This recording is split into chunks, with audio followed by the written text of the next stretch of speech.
Imagina que você tem um projeto e aí você começa todo empolgado, porém você não leva muito esse projeto pra frente. Você começa a procrastinar por causa de algumas dúvidas ou inseguranças sobre esse projeto. E aí você ainda mantém firme que você irá realizar esse projeto. Só que você continua procrastinando dia após dia. Mas mesmo assim, você internamente sente que você tá avançando porque você lá acorda e faz alguma coisa. E você conta pras pessoas, tô tão empolgado sobre esse projeto, mas ele não sai do lugar. Bom, talvez essa seja a realidade de algumas pessoas, mas estou aqui falando sobre Ed Moura, o protagonista do filme Limitless ou Sem Limites, que perdeu, que tem um projeto de escrever um livro, mas não leva pra frente. Por causa disso ele tem vários bloqueios criativos e, bom, ele não consegue levar seu trabalho de escritor pra frente, sua carreira como escritor tá bem falida e acaba tendo um término com o seu relacionamento. Mas tudo isso muda quando ele toma uma pílula chamada NZT48. E aí ele se torna o que alguns chamam de super gênio e tudo mais. Porém, não necessariamente seria isso. Na verdade, ele só fica com um foco gigantesco, criatividade aumentada e uma grande disposição. E por causa disso, ele consegue focar no que ele precisa e assim ele consegue no filme se tornar um milionário. Mas será que tem alguma coisa, alguma ciência por trás? O que a gente pode tirar disso tudo para conseguir melhorar a nossa vida usando ciência?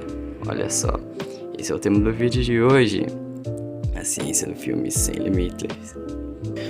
No filme, logo depois que o Ed toma a pílula, ele começa a ter vários momentos que ele fica mais focado, ele fica mais perceptível, ele começa a lembrar com mais facilidade das coisas. E conforme ele vai lembrando das coisas, ele consegue utilizar esse conhecimento a favor dele.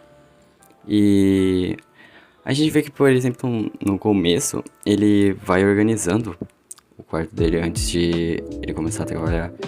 Isso mostra que é importante ter um ambiente bem organizado.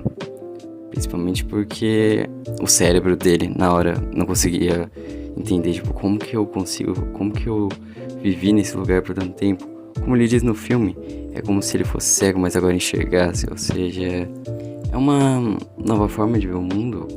Ou seja, quando você começa a perceber que esse tipo de comportamentos não fazem muito sentido. Se você quer ser uma pessoa organizada, você tem que agir como uma pessoa organizada. Então, tem que colocar as coisas em ordem. Então, foi uma das primeiras coisas que ele fez. Mas, como aquilo da criatividade, ele fez aquilo bem rápido. E aí depois ele vende o livro, deu tudo certo, e aí ele poderia construir uma carreira como escritor. Mas ele queria mais que isso. Ele queria poder se sustentar. Então ele entra no mercado trader e ele começa a querer ganhar dinheiro. Ele vai estudando várias outras formas e vai subindo por causa da grande memória dele e do foco e da percepção em pequenos detalhes. E ele começa a perceber padrões por causa disso. Olha só, ele consegue dinheiro e aí ele consegue fazer outras coisas além disso. Ele já consegue se autossustentar. E aí a gente vê no filme que, por exemplo, ele consegue aprender qualquer coisa em poucos dias por causa desse grande foco. Tipo, aprender a tocar piano em uns 3 dias e aprender uma língua em algumas horas. E quem dera fosse assim. Mas é muito louco como eles exploram isso Eu acho interessante a ideia que eles passam nesse filme, como o cérebro com todo esse poder consegue fazer essas coisas. E aí você fica imaginando, caramba, o cara ficou bravo mesmo. Aí você lembra que no filme o grande plot de quase tudo ir de mal pra pior é por causa que ele esqueceu de pagar o agiota. Porque ele precisava de um dinheiro pra fazer mais negócio. E aí por causa disso, né, foi lá, pediria pra agiota, né, fez acordo. E tudo no filme, ou seja, esse detalhe é meio besta, porque eu quero ficar tão boa assim e ter se lascado por causa disso. Mas, assim, no final das contas, é um filme interessante. Na minha opinião, como esse filme e Lucy falam sobre essa ideia de usar toda a capacidade do cérebro, eu acho ele bem mais interessante do que Lucy, porque Lucy é bem ficção. Esse aqui é uma ficção mais pé no chão, com algumas ideias que a gente já vai falar. O tal mito que só usamos 10% do nosso cérebro, que não é verdade.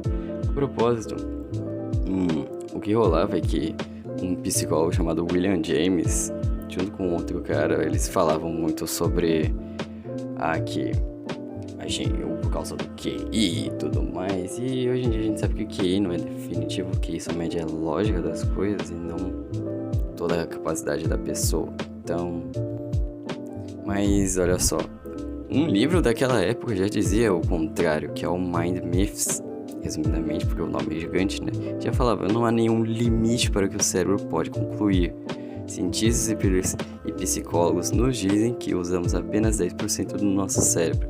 Ou seja, eles dizem, mas na verdade não é exatamente o que rola. O que rola é que nós usamos o cérebro inteiro, só que de maneiras, como diria, direcionadas. Por exemplo, só para manter o nosso corpo funcionando já são 20%, ou seja, a respiração, o coração batendo, digestão, tudo isso que são funções que a gente não controla diretamente. Agora, quando você começa a pensar também, já está executando ainda mais do que esses 20%, olha só.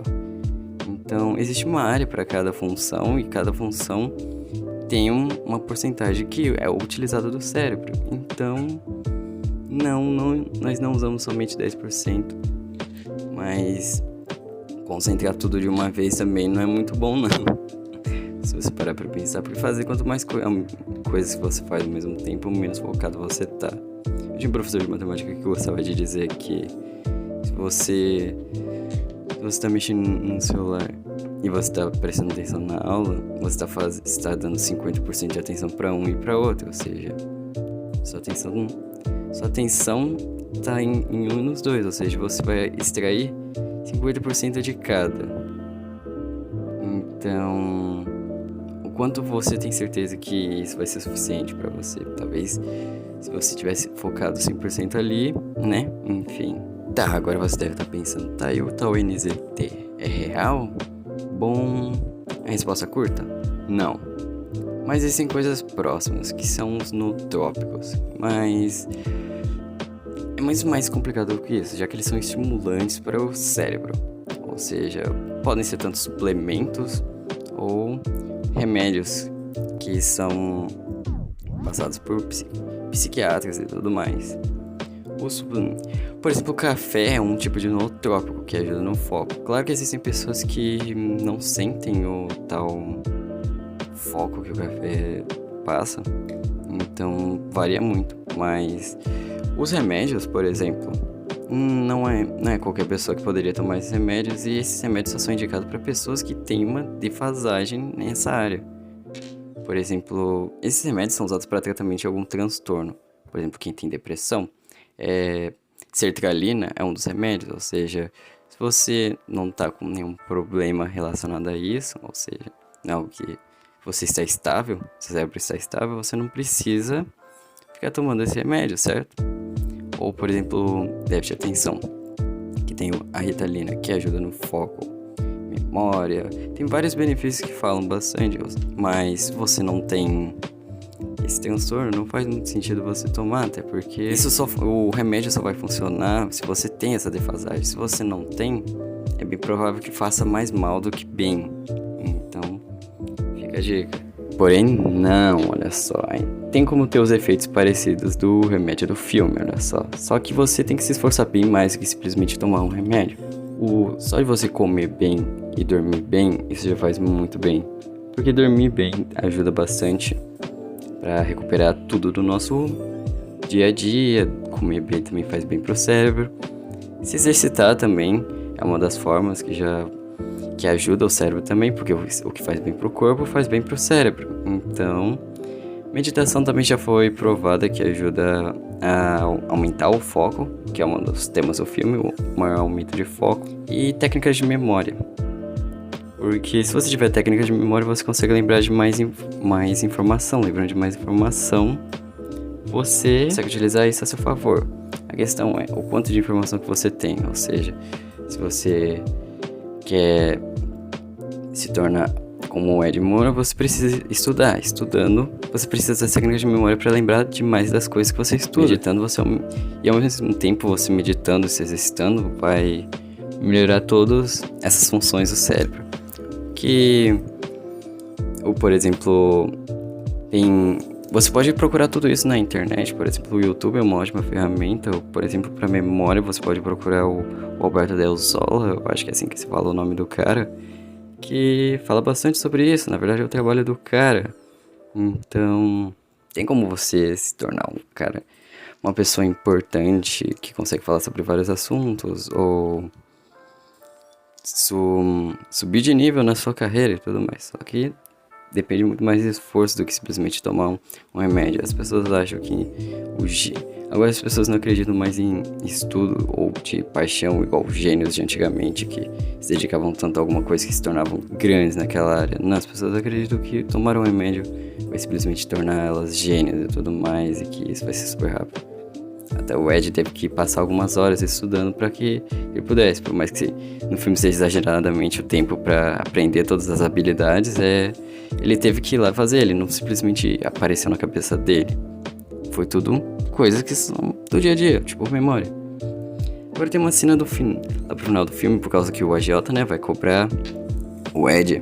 Claro que o agiota se dá mal, mas tem a cena que ele bebe o sangue. O sangue porque o agiota tinha tomado a última pílula, e daí ele bebe o sangue porque ele consegue matar o agiota, aí ele bebe o sangue do agiota pra ele conseguir fugir dos outros capangas, porque por causa que daí, teoricamente, os efeitos do remédio estariam no sangue e tudo mais. E é possível? Sim, é possível absorver efeito de remédio, essas coisas bebendo sangue, ou até mesmo urina. O problema é que isso é tóxico pro organismo, porque o sangue é rico em ferro. Se você começa a ter ferro demais, você começa a ter uma overdose. E essa overdose gera uma hemocromatose, que é o excesso de sangue intoxicando seus órgãos. E aí você acaba tendo cirrose no seu fígado. Tendo cirrose no seu fígado, você fica com insuficiência hepática. Com insuficiência hepática, você perde a função do seu fígado. E aí você fica bem mal. Como é mostrado com o pai do protagonista da série Limitless, que tem uma série que foi por lá que eu comecei antes de ver o filme.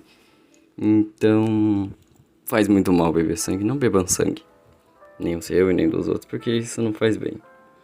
Então é isso, temos esse conhecimento. Tirei essa ideia de um artigo que eu li na internet, eu achei bem bacana. E aí acabei dando uma estudada em alguns tópicos e tudo mais pra falar aqui. E gostei de também falar um pouco do filme. Eu gosto bastante desse filme porque explora bastante coisa sobre o cérebro e como que a gente pode melhorar. Por mais que seja uma ficção exagerada de algumas coisas, é um pouco pé no chão, no sentido de que se você se dedicar em aprender coisas novas e ter uma vida mais saudável, você consegue se tornar uma pessoa melhor. Você não precisa necessariamente se tornar um milionário como o Ed, mas você pode melhorar de vida. Então espero que tenham gostado do vídeo, dê uma olhada nos links da descrição, dá um joinha, se inscreve e até o próximo vídeo.